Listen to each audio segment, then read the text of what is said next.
आजच्या नवीन एका व्हिडिओमध्ये आपलं अगदी मनापासून स्वागत. आजचा आपला दिवस खूप छान आनंदाचा आणि सुख समाधानाचे जाव हीच बाप्पाचरणी प्रार्थना. आज शिमला मिरचीची भाजी बनवूया मसाला भरून.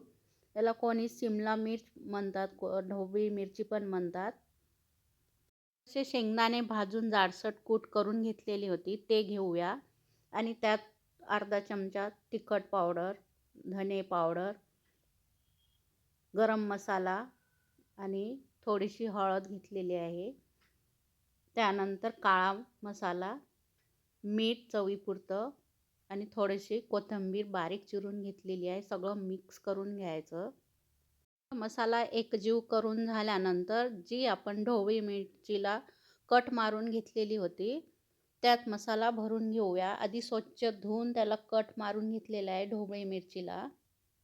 कमी साहित्यात आणि कमी वेळेत आपली शिमला मिरचीची भाजी तयार होते. याआधी पण व्हिडिओ मी टाकलेला आहे शिमला मिरचीची, ते तुम्ही व्हिडिओमध्ये जाऊन बघू शकता. मसाला भरून झालेला आहे शिमला मिरचीत. आता आपण शेगडी ऑन करून त्यावर एक कढई ठेवून घेतलेली आहे. कढई गरम होताच त्यात आता आपण तेल टाकून घेऊ. कढई पण गरम झालेली आहे. त्यात आता तेल टाकून घेऊ. 1 ते 1.5 पळी तेल टाकून घेतलेलं आहे. तुम्ही कमी जास्त करू शकता. तेल गरम झालं की लगेच त्यात थोडेसे जिरे टाकून घेणार आहे.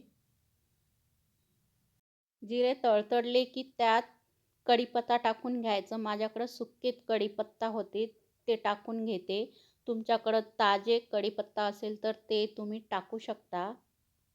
त्यानंतर आलं आणि लसूण जाडसर वाटून घेतलेली होती ते टाकून घेतलेलं आहे 1 चमचा. ते चांगलं फ्राय करून घेऊया तेलात. तुम्ही यात कांदा पण बारीक चिरून टाकू शकता, पण मी टाकलेलं नाही. ते पण छान लागते आणि चांगलं मिक्स करून घ्यायचं, तेलात फ्राय करून घ्यायचं. फ्राय करून झाल्यानंतर जे आपण शिमला मिरचीत मसाला भरून घेतलेला होता ते टाकून घ्यायचं. मसाला शिल्लक राहिलेला आहे तो बाजूला ठेवून द्यायचं. हे सगळं मिक्स करून घ्यायचं तेलात. थोडीशी हळद पावडर कमी वाटत होती त्यामुळे मी थोडीशी हळद पावडर टाकून घेतलेली आहे आणि मिक्स करून घ्यायचं. त्यावर झाकण ठेवून द्यायचं.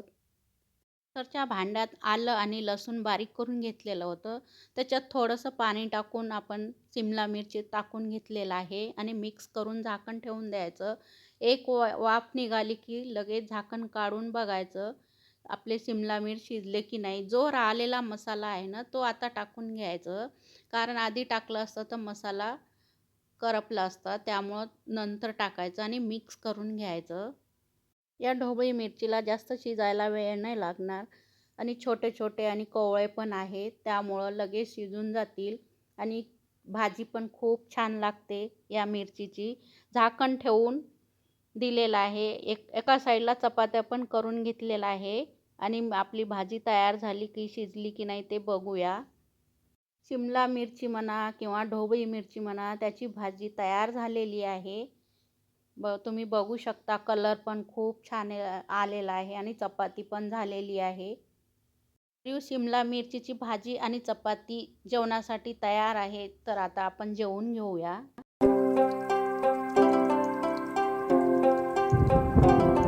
आजचा व्हिडिओ आवडला असेल तर लाईक, शेअर आणि सबस्क्राईब नक्की करा.